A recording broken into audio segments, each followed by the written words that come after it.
In the core shamanic teachings that I have received, we talked about what are referred to as the 4 addictions that we have to overcome. Those 4 addictions are the need for perfection, the need for certainty, the fixation on what is broken, and the addiction to intensity. Today, I want to talk about the one that I honestly feel is running rampant throughout our society, mostly on subconscious levels, and that is the addiction to intensity. I think it's one of the biggest things that prevents us from creating the inner stability and calm that so many people say that they're looking for. I'm going to share a little bit more about how I fell into that category in some ways. And I want to share and talk about how we can begin recognizing it, because that can be one of the hardest parts because it is so subconscious. Most of us don't even realize we're living inside of it because it's become so normal. So let's see if this is something that you can relate to. Welcome to The Grounds, a podcast with the purpose of being an honest, non-conforming stomping ground where we discuss topics around shadow work, the messiness of our psychic human makeup, remaining grounded in our bodies while staying spiritually connected to our soul's essence, and where we push the edges and challenge the collective hive mind. I'm your host, Simone. I'm a psycho-spiritual guide and owner of Rooted in Between, a place where shadow integration meets grounded spirituality. So, sharing about the addiction to intensity and how it is so rampant in our society. If we truly want to create more internal peace and more stability, and the baseline that actually feels calm inside of us, then at some point we have to break the subconscious addiction to intensity. And I really do believe it is subconscious for most people. It's become a way of living, something that is just normal and familiar. When we hear the words addiction to intensity, I think a lot of people immediately imagine adrenaline junkies. They imagine people chasing extreme sports or constantly looking for their next thrill. And yes, that can absolutely be an expression of it. But I think it's much bigger than that because our entire culture feeds it. Just look at social media. We're constantly scrolling, consuming, constantly getting those little dopamine hits. Our attention spans have become shorter and our nervous systems have become used to constant stimulation. And it doesn't stop there. The addiction to intensity can also look like never being able to sit still. Like you finally have 5 minutes to yourself, and instead of simply sitting in silence, you reach for your phone. I know I do that sometimes, probably more often than I would like to admit. Or maybe you finally sit down and suddenly your mind is just racing, and now you have to get up and clean the house because somehow that feels easier than sitting with yourself. It can look like always needing to be busy, needing another project or another problem to solve because the lists never end, right? Sometimes it shows up as constantly engaging in gossip or complaining because those conversations create intensity. It's a way of projecting our energy and our intensity. But it's also staying in relationships where there's always drama. And oftentimes it's anxiety that's become so familiar that we don't even recognize it. It can also show in hyper-independence, over-functioning, people-pleasing. It's burnout, or what leads to burnout. It also shows in being a workaholic, constantly consuming, engaging, picking fights, always needing something to happen to feel alive. There are so many ways this can show up, and you can reflect for yourself where maybe you can see that in your own life. And I don't want to like dismiss the reality that we live in a world that often encourages this. Our environment isn't exactly helping us cultivate peace. But until we're willing to look at how we also participate in this cycle, we're not going to move towards the stability that we say we want. Because that's the only piece that we have influence over. Now, also, when I mention adrenaline junkies or people that always look for the next thrill, I want to be clear. I'm not talking about people who enjoy adventurous activities. I enjoy adventures too. I enjoy the occasional adrenaline rush. There's nothing wrong with going bungee jumping if you enjoy that, or skydiving, or doing something exciting because it's fun. The question isn't whether adrenaline is bad, but whether we can feel alive without constantly needing it. Because what I've noticed is that our nervous systems quietly adapt. And the ceiling just keeps getting higher and higher. Whatever used to create intensity eventually doesn't create the same feeling anymore. So we unconsciously look for more. More business, more stimulation, more consumption, more urgency, any emotional high. Because when life actually finally becomes quiet, some of us become suddenly uncomfortable. Because we finally feel everything that's been underneath the intensity all along. And that's a form of intensity that isn't in our control. That's often a backlog of energy in our bodies of unprocessed emotions and experiences. That's the stress and the anxiety and the adrenaline that's never really had a chance to settle before.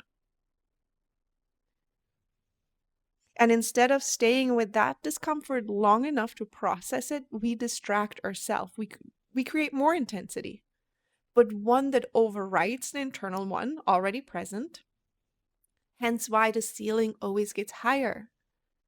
Because intensity that we control through distraction is safer than processing the one that is unpredictable. And peaceful isn't known yet at this time either, so the contrast hasn't been established. And that's one of the core pieces. Lived and felt contrast is what we need to start recognizing and moving away from the addiction to intensity. We need to know what the contrast of peaceful aliveness feels like versus constant intensity in our body. I myself didn't recognize this pattern of the addiction to intensity until I experienced the contrast. You don't realize how activated your baseline has been until you eventually experience another baseline. And personally for myself, I wouldn't have considered myself addicted to intensity either. I wasn't a person that was chasing highs through specific experiences consciously. I'm still a person that enjoys planned or calculated adventure at this point, but I don't enjoy living in subconscious intensity anymore. And I also don't need those planned adventures to feel alive. What I found is that I experience much more aliveness through spaciousness now. There's a completely different kind of joy that comes from peace and presence. I feel I'm participating in something much more deeply this way. Like I can experience it in such much more profound way. And I didn't get to this place through, just a little bit of meditation or because I had a peaceful weekend and I took a little vacation or went to a retreat. It happened because I started doing the deeper work. I started processing what my nervous system had been carrying slowly and consistently. And with that, it started creating internal capacity, regulation, stability. And once that became my baseline more often, I could suddenly feel the difference. I could actually recognize what intensity felt like in my body versus the contrast of feeling calm and alive. Like even talking about this right now,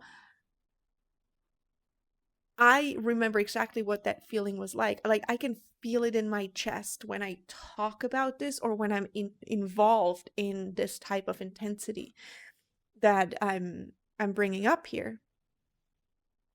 And I can remember living from that place without realizing that's what I was doing. And many of us that live with this addiction to intensity don't know we're living in it until we experience enough calm to notice the contrast and started experiencing actual prolonged peace in this contrast. The interesting thing is that once you've experienced that contrast, you start seeing it everywhere. You start recognizing the conversations that pull you back into intensity or the environment that leaves your body feeling contracted. You start becoming aware of the relationships where there's always some kind of crisis or emotional urgency, and you realize you have a choice in how much you engage with it. That doesn't mean everyone around you is suddenly going to become calm and regulated. That's not realistic. Life is still going to be life, and people are still going to have difficult moments. You are going to have difficult moments. There are still going to be situations that genuinely require attention, but you begin to notice where you're participating. You notice where you feed the cycle instead of simply responding to what's actually happening. For me, this has been a really interesting topic to contemplate because I can also see it reflected in my personal astrology. I was born with a South Node in Scorpio and a North Node in Taurus. And I'm not going to go into the whole meaning of that because I'm going to get off topic.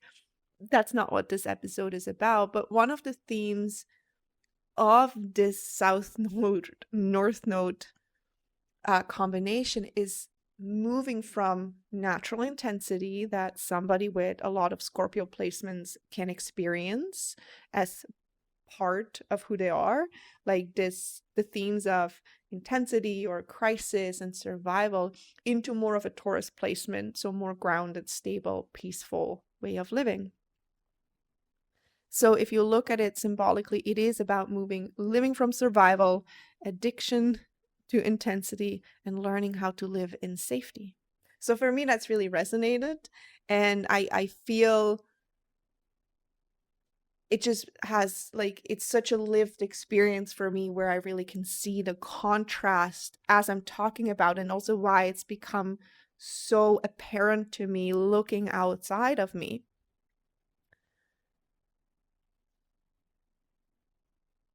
And again, for me, this resonated not because I was someone chasing emotional highs or constantly creating chaos in my life.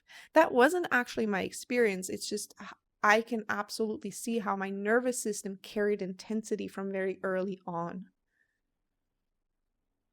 I always carried this tension in my body. There was an underlying level of activation that simply felt normal because I lived with it for so long. And I think many people live with it for so long, whether that's just your astrological blueprint, or whether you were conditioned through your life experiences in other ways. But that's why I also come back to the importance of contrast. I honestly don't think I could have recognized how much intensity was living in my system until I experienced something different. Once my baseline started shifting, everything else became much easier to see. I could feel when my body, I almost said booty, when my body was moving back into that familiar state. I could notice when certain conversations left me feeling activated. I could recognize the people, the environments, and even the habits that pulled me back into that intensity. And it's not that any of those things, environments, conversations were wrong. It's just about becoming aware of how my system was shifting and how I could experience it, because I understand the contrast and I live from a different baseline now. Because that awareness of how it's actively happening is what gives us choice.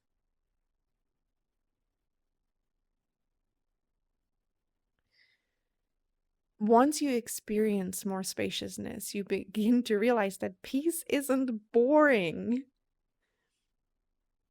I think that's some of us are unconsciously a little bit afraid of that we think calm means like nothing is happening, like life somehow becomes flat. But that hasn't been my experience at all. For me, there's actually much more aliveness in this piece. There is a presence and so much more appreciation. There is much more capacity to actually experience what's in front of me instead of constantly needing another hit of stimulation to feel alive. For me, it feels like now I'm actually here for it. I'm able to be here for life and not just constantly reacting to life in this autopilot way. It's a completely different way of living. But it does take courage, because everybody talks about wanting peace and wanting stability. People talk about raising their frequency or wanting to live from a different place. But if we truly want that, then we also have to be willing to let go of the things that keep pulling us back into intensity. So sometimes that's the constant consumption. And also, it's things like always looking for the next breakthrough, or it's hoping for the next cathartic experience that's finally going to change everything. Like, even healing can become another addiction to intensity, chasing the next high that hopefully will create a new baseline through a quick one-time fix. When in my experience, it's about creating enough stability that your nervous system starts to recognize peace as safe and as home. And it takes time and consistency. It takes processing what's already living inside of us instead of continually adding more on top. I often think of it like carrying a backpack. If we're constantly living in intensity, it's as if we're adding weight to that backpack without ever taking anything out. We might process a little bit, but then we immediately add more because we jump straight back into the same patterns. The load keeps getting heavier, even if we're not fully aware of it in a moment. And we thought we were getting lighter. So we process a little bit, then we add more weight. We process a little bit more, we add more weight again. What we're really trying to do is gradually lighten the load. We process a little, then instead of adding 3 new heavy things to the backpack, we maybe only add 1. And then we process again, little by little, and the weight we are carrying is going to decrease. And as the capacity grows, we're able to access deeper parts of ourselves without becoming overwhelmed. We don't need to force it. We don't have to rush it. We just have to become more available to ourselves.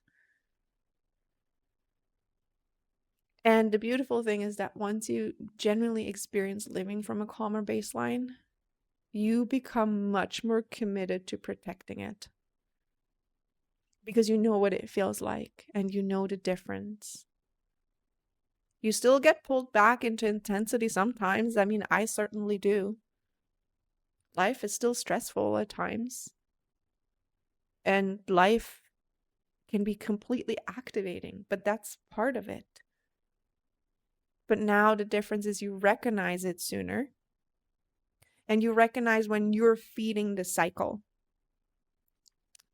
It's not about avoiding any of this anxiety, right? But it's like, where am I feeding something? Where am I unconsciously creating more urgency that the situation actually requires?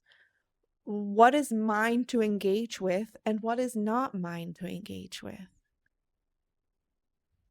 And because you notice it, you have the opportunity to interrupt it, or simply to be like, this person might be going through the intensity, but I don't have to live in the same intensity or respond from the same place. You can pause and choose differently. And that's what begins changing your life. You start living from a different baseline, and you have more capacity and you have more discernment.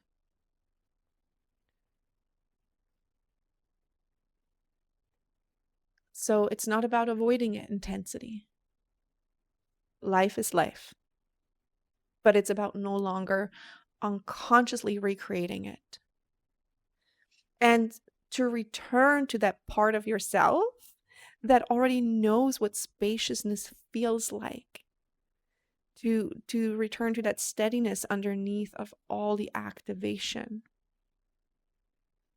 To return to the place within you that is that isn't constantly searching for the next thing to feel alive.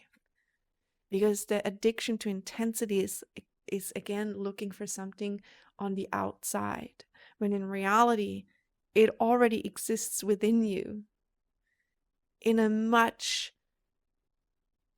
different way.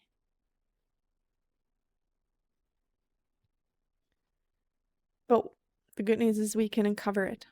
And there are practices that help us regulate our nervous system. There are ways of processing all those things. There are so many tools that can help us to return to a more grounded place. It's not a quick fix. It's not something that happens overnight, but it's possible. And once you've experienced that contrast for yourself, I think you'll understand exactly why protecting your peace becomes one of the most important things you'll ever do. And that's just another way of how shadow work will move you towards self-devotion.